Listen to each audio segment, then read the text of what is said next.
On this episode of Left Off the Map, Bianca is the guest of Trade Tasmania at a dinner being cooked by Luke Burgess and Lily Trewartha. After that fantastic dinner, we'll return to the kitchen where I'll have a little help from my two kids and show you how to fillet a rainbow trout that my son Jack caught. But we start today's episode on the east coast of Tasmania at Talia Haven, roasting a wheel of brie with honey, lemon and grapes. It is truffle season at the moment here in Tasmania, so I got a couple of little truffles. Now, very expensive truffles, so you can't afford a lot of them. I got two little baby ones. So with truffles that size, you want to make them go a long way. So I'm going to show you a good way to make a small truffle go a long way. Get a big round of brie, cut a hole in the middle of the brie like that. Push your truffle inside the brie. And then that's going to permeate our truffle flavour into our cheese. So that's that part of this recipe done. I'm going to pop that into my little roasting tray. I'm going to make a sauce to go on top of it. So pan on, into that pan. So we've got the creamy flavour from the brie, we've got that savoury umami flavour from the truffle. Now I need some sweet and some sour. So some honey, about a tablespoon, probably 2 tablespoons of honey, which I just need to melt. Sit that there while my honey melts. Oh, yum, that's good honey. Then some currants, some lemon juice, the juice of 1 lemon,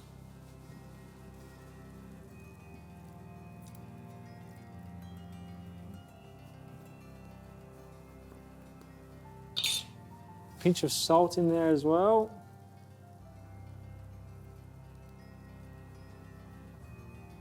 The honey is slowly melting. All right, there we go, we're away now. So all I'm looking to do is make a little sauce to drizzle over the top of my brie, then I'm going to roast my brie. So just need some heat to melt that honey. Pinch of salt.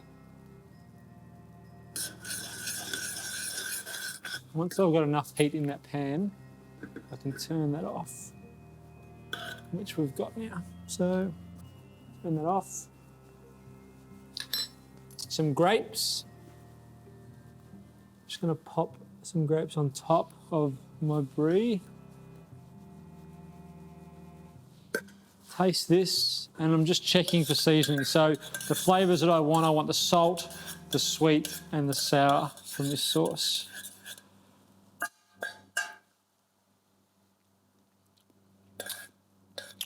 Oh, it's got all of them. Oh, that is a very, very, very yummy sauce. So all I want to do now is pour this over the top of my brie.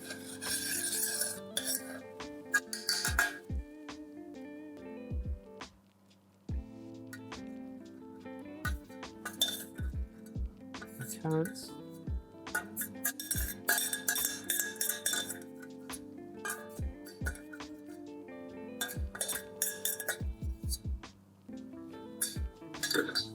That goes into the oven, and probably about 15 to 20 minutes, and it's going to collapse and ooze, everything is going to mix together, and then I've got some sourdough that I can scoop everything up with.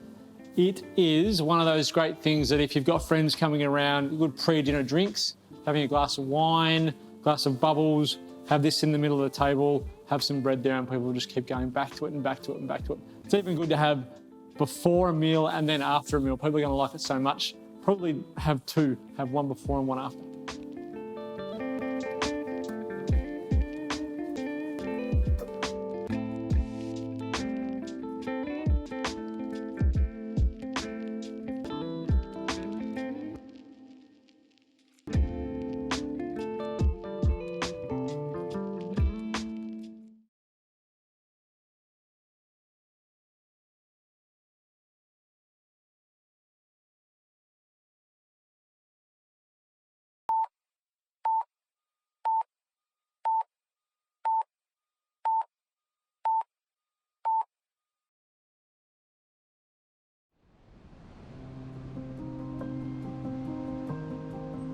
Now let's join Bianca Welsh, as she is cooked for by 2 food stars.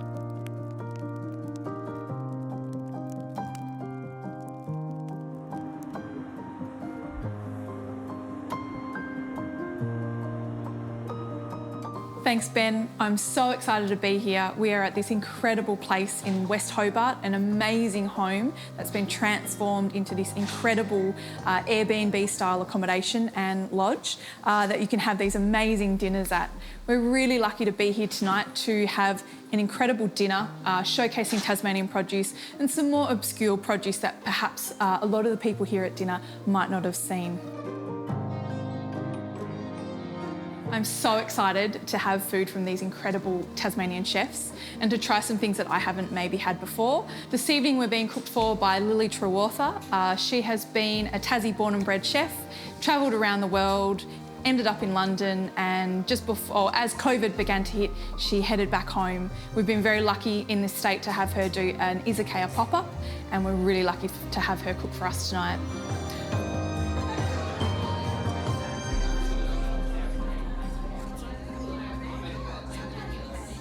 Lily, tell us a little bit about your background.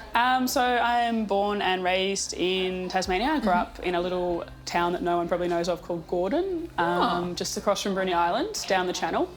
I was lucky enough to spend most of my apprenticeship working under Luke Burgess at Garages. Amazing. And then I moved around Hobart a little bit, started working at Franklin, and then I moved overseas. So I've spent probably the last 3 or 4 years working in different places around Europe, France, Norway, and most recently London.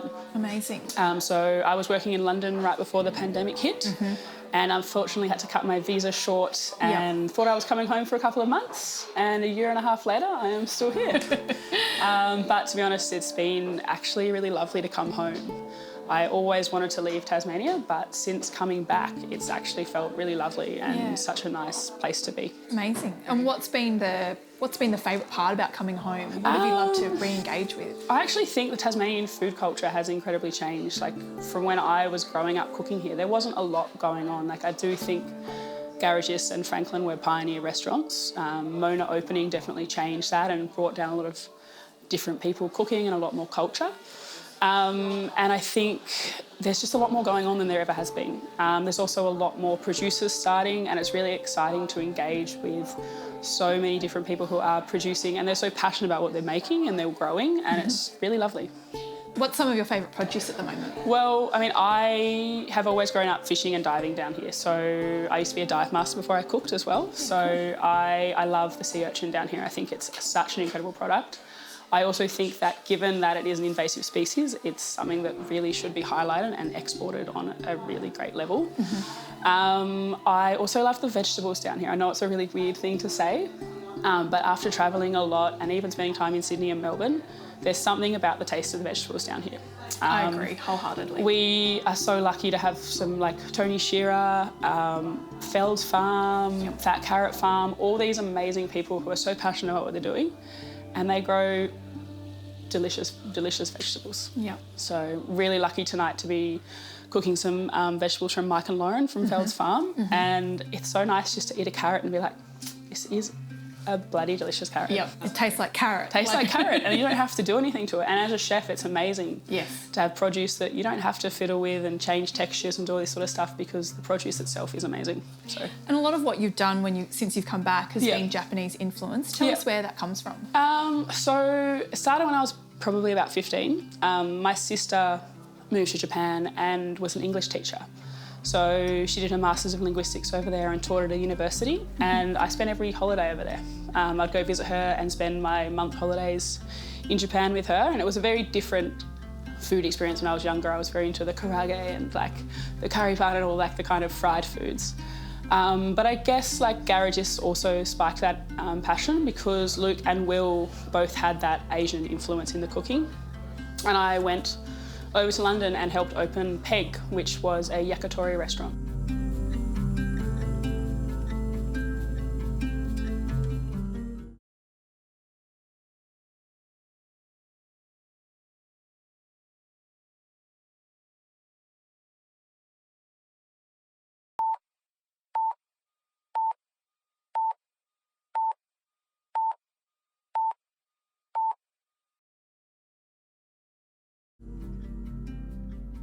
But yeah, I guess since London, the passion for Japanese food has definitely continued, and coming home and doing izakaya has kind of definitely firmly grounded the Japanese influence in my cooking. Fantastic. Yeah. And how have you enjoyed integrating Japanese techniques and Japanese recipes with Tasmanian produce? It's been really fun, and I actually think there is a lot of crossover. Like we have like the world's most southern green tea growers down here, which I only found out recently. So the Art of Tea grow green tea down here. The uni, the Mira miso, there's a lot of producers who are producing really great Japanese product. And I also think the ethos of Japanese food is produce driven and its simplicity. They're not about all of the different foams and all of the hiding the actual produce. It's incredibly simple food. If you think about a lot of their dishes, it's a really great piece of seafood or, you know, a really great piece of meat that's cooked over charcoal. It's not so much about all of the little tricks. It's just about produce, so it fits very well to the ethos of Tasmania, I think. It's definitely respecting that produce and respecting that that producer's journey as well to get that to you, to the chefs and to the plate. And it's a really nice, I think it's a really nice balance between Tasmania and Japan. Fantastic. Yeah. And tell us a little bit about the menu that we're going to have tonight. So the menu tonight, we have just focused purely on Tasmanian products. So we've highlighted as many as we can. It was a very hard thing to do because there are so many great producers. But I think it's just a very nice, happy balance of just a really nice, light, fresh snacks to start with. And moving through, we're kind of taking you on some different techniques and trying to show you lots of different seafood, vegetables, and some really delicious meat as well. So it's just hopefully a nice balance of everything that we have to offer here. I'm really looking forward to tonight and enjoying those amazing Japanese flavours that you've brought to the table. Awesome, thank you. Thank you, and back to you, Ben.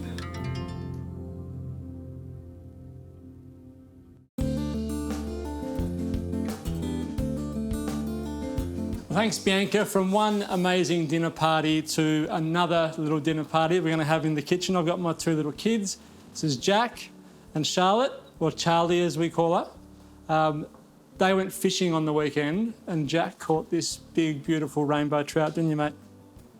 And Charlie caught a salmon as well. We had the salmon for dinner on Sunday night. It was bigger. It was a little bit bigger, wasn't it? Yeah. And now we're going to show you how to break down a fish. So we've got this little rainbow trout, which we'll break down like we did with the one on Sunday. I'll talk you through it. And as soon as you caught it, I thought you guys better be here for it. How heavy was it, Jack? It was very heavy. Did you have to wind it in? And Winding it in. Is your arm sore? Yeah, when I was holding it to where it gets the fish's head cuts off, it was very, very, very hard. Was it? Right. All right, so you want a long bladed knife, something with a little bit of flexibility in it. So this has got just enough and the thinner the blade, the more flexible it'll be. So we've got that. The head is taken off the fish, which is one of the things I do when they catch it. A fish will rot from the head first. So if you can, unless you're going to cook it that night, take the head off it, it will keep longer in the fridge. And you can keep it in the fridge just on a plate like this. The air in the fridge will help dry it out, and that helps you with your crispy skin, and it also helps you with the flavour and the texture of the fish. Bring it over onto our chopping board. All right, so you've got to think about the anatomy of a fish. So down this little line here, right in the middle of the fish, you can see that line. That's where the bones connect to the backbone of the fish. So when we're cutting it, we're going to... Yes, mate?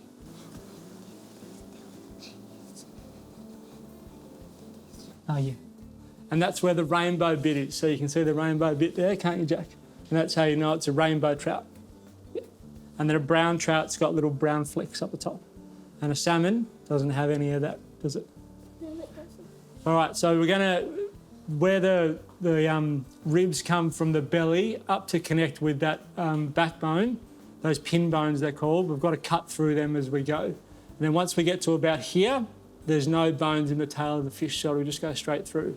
So what we want to do is, if we think that's hard, you slightly angle your knife like that as you go down, and that way you're never going to come up and away from the backbone because you've got that slight angle on your bone. All right, we ready? So we start right on that backbone. You can feel that first one click. You can feel them click as you cut them. And you can hear those nice and hard up against the backbone. We take that off. And then we've got our fillet here. Right, so it's now a matter of trimming away the pieces that we don't need. We don't need the gill. There's a little bit of the gills left there, so we'll take that off just through there. All right, so Yep, they're bones. there's the little pin bones here that are still connected. So we've got to take them out.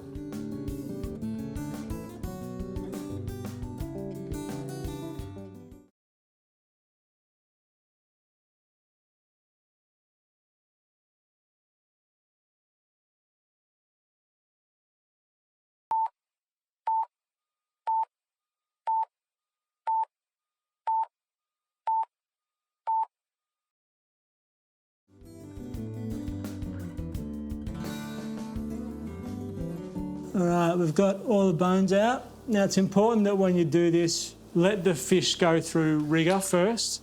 If you try and take the bones out before it's gone through that process, the flesh sticks to the bones. You'll end up gouging all this area here. Sometimes you'll see fish that's been broken down. It's got gouge marks all through here. It's because the bones were taken out when the fish was still in rigour. So that flesh was holding on to the bones. Once it's gone through that process, about 24 hours, you should be able to get them out a lot easier and you won't make a mess of the fish.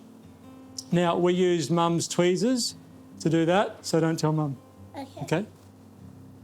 Wait, where's Mama's tweezers? These ones here. I'm going to tell I couldn't find my fish tweezers, so I had to use Mum's tweezers. But So- don't tell her. So we'll just wash them and put them back and she won't even know. Okay? You want to have a go at cutting? Yeah. Okay? Me too. Charlie first. So probably about there, darling. Yeah. Oh, get your hands around right. So move out of the way, Jackie. Nice and straight line. Come around this way. So you're more more that way. Right, there you go. All the way through. Good girl. My Well turn. done. Your turn, Jackie. That one's a bit bigger than that one. Is it? That's So hand this way, mate. So hand like that. That's it. portion's a bit bigger than And the other hand on the fish there. Just hold it in place. And through we go. my Good boy. portion is the smallest portion. So there's our fish That's- all broken up. And see this little bit of white here? Yeah. That's the belly fat, which is really nice. So if you can keep a little bit of that on, it'll render out in the pan. It goes nice and golden brown. It's got a really nice mouthfeel. So that's our fish broken down, one side of it. If you wanted to take the skin off, you can fillet it before you go through that process of deboning. The bones will come out a lot easier once the skin's gone because the bones connect to the skin. But keeping the skin on a fish like this is really good because you get that nice crispy finish. So skin on, we've got our pan, we're ready to cook it. So I'll cook a couple of pieces up for you guys to try. Yep. Yep, I've got all this stuff here. I was going to do a little Japanese dressing similar to what we just saw with Bianca, but because you guys are here, I'm just going to cook the fish with salt and pepper. How does that sound? So we just get a beautiful flavour of Jack's rainbow. All right, pan on. Family dinner. It's actually good stuff. All right, so should we cook your piece, Jackie, and Charlie's piece? Yeah. All right, so pop it in. Skin side down. There you go, Charlie. Like that. Oh, that's not skin side down. Oh. Skin side down. All right, like that, Jackie. Good boy. On our heat. And away we go. So we're going to cook it for about 5 minutes, and for 4 minutes that cooking time will stay on the skin so that we give it all of that time to crisp up. Once you put the fish in, you'll see as soon as it touches that hot pan, it'll contract, the skin will contract. So once it's done that, just push your hand on top to flatten it out again. And like I said, 4 of that 5 minutes on the skin side, then we'll just turn it over for 1 minute on the flesh side and it'll be done.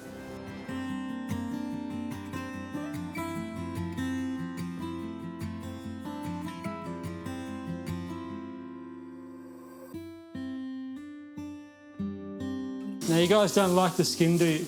No, we don't like the All right, so we'll turn it over. So you've got a fork. Yeah, Jackie?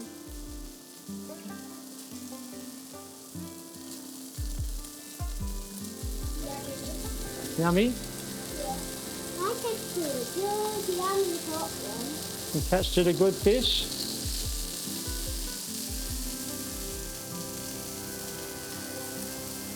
It's pretty good. My fish looked like that's yours. Looked like a shark, Yeah, when it was in the water. did it? Yep. Yeah, it actually did.